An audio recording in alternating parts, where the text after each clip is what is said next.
mariage. Cherchez d'abord la vie. Jésus, c'est la vie. Le Seigneur vous donnera tout avec lui. Si vous cherchez la vie éternelle, vous avez Jésus, vous marchez selon les pas du Seigneur. Jésus ne manquera pas de vous les donner. Puis, Luc 12, verset 15. Je lis au nom de Jésus. Puis il leur dit, gardez-vous avec soin de toute avarice, car la vie d'un homme ne dépend pas de ce bien, fut-il dans l'abondance. La vie d'une personne ne dépend pas de ce bien. Le bien matériel ne fait pas de toi un homme réel. Mais la crainte de Dieu est déjà tout. Parce que si tu as Jésus, tu as la vie. Jésus, c'est la vie. La crainte de l'Éternel, tu y as le Saint-Esprit. Ne cherche pas. Prier, lorsque tu pries, la première chose que tu dois prier, toujours le Saint-Esprit. Toujours la plénitude. La plénitude. Tu es dans un bureau, la femme ou le gars ne t'aime pas, mais le Saint-Esprit le fait changer d'avis. Le Saint-Esprit t'ouvre les portes que tu n'imaginais pas avoir ouvertes. Le Saint-Esprit fait de toi une personne extraordinaire. Tu brilles comme un soleil devant les gens du monde des ténèbres. Lorsque tu passes devant eux, et ils tremblent. Si ce sont les gens de francs-maçons, les gens de loges, ils sont dans le bureau, ils te regardent et ils tremblent devant toi. Vous avez une autorité que vous ne pouvez imaginer. Je vais lire dans Luc 8, verset 15. Luc 8, verset 14. Je lis, ce sera mon dernier chapitre.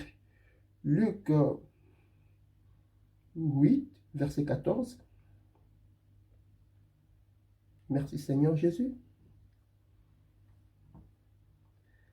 Ce qui est tombé par les épines, ce sont ceux qui, ayant entendu la parole, s'en vont et la laissent étouffer par le souci, par la richesse et le plaisir de la vie.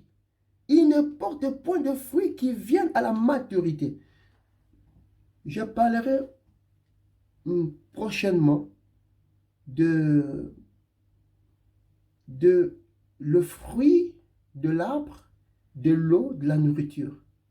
Dieu a fait l'être humain comme un arbre. L'être humain est un arbre. L'être humain, je le répète, est un arbre. Et Jésus lui-même est l'arbre de vie. Le diable est l'arbre des connaissances du bien et du mal. L'arbre que Adam et Ève devaient manger, c'était le Seigneur. Adam et Ève ont échoué parce qu'ils n'ont pas obéi à la parole de Dieu. Ils n'ont pas fait la volonté de Dieu, mais ils ont fait leur volonté, la volonté de l'homme, de la chair. Et ils se sont attachés à la chair. Donc, je vais parler prochainement, c'est quoi l'arbre de vie et le fruit de l'esprit.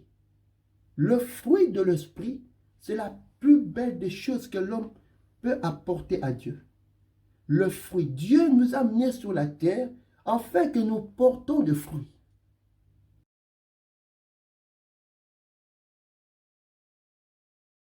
Moi, je me souviens lorsque j'ai accepté le Seigneur la première fois dans ma vie, je priais, je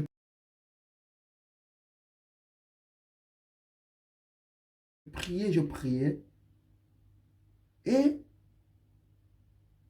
dans les 3 jours qui suivaient, j'ai vu un être humain m'apparaître. J'ai dormi et je me suis vu moi-même. Et j'ai vu le Seigneur m'apparaître. Et la personne qui m'est apparue, il était, je le répète, je parle au nom de Jésus-Christ, la personne était comme un diamant. Son corps était diamantifié. C'était comme les diamants qui brillaient comme de l'éclair. Le diamant transparent, mais qui brillait comme de l'éclair. Son corps était comme des diamants, mais qui brillaient,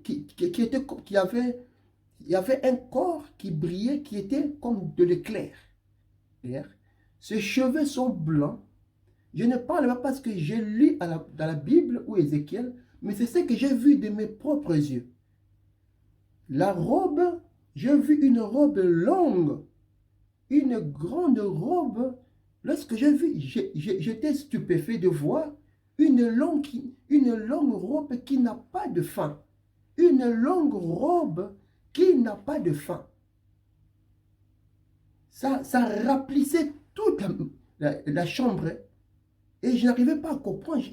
J'avais pas la peur, mais la façon à lui de marcher, j'ai vu que c'était un roi.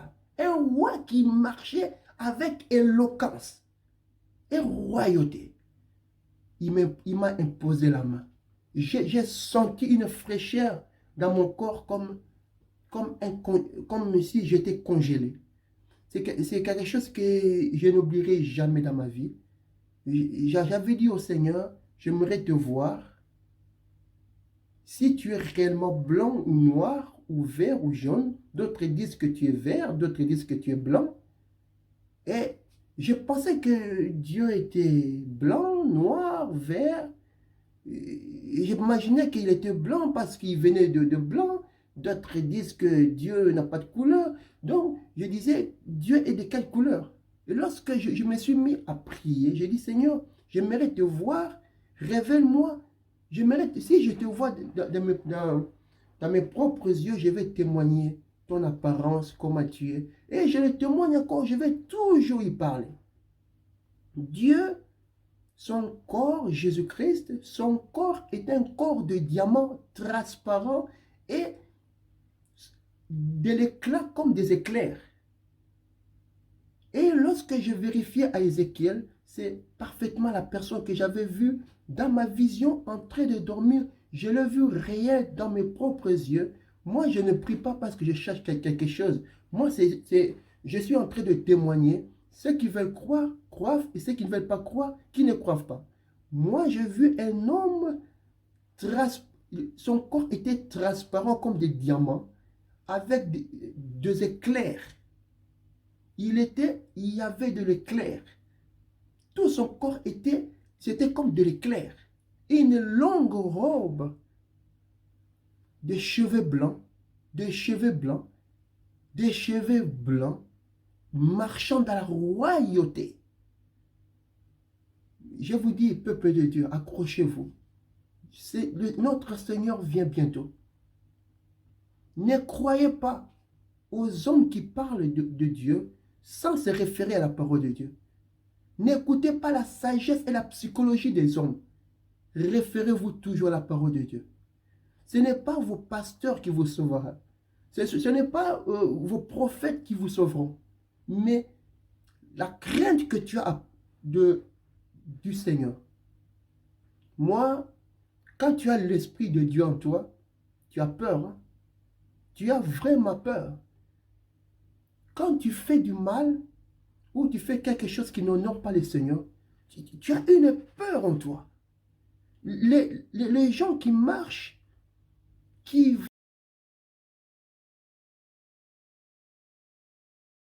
vont dans l'église, mais qui pêchent, ne connaissent pas réellement Dieu.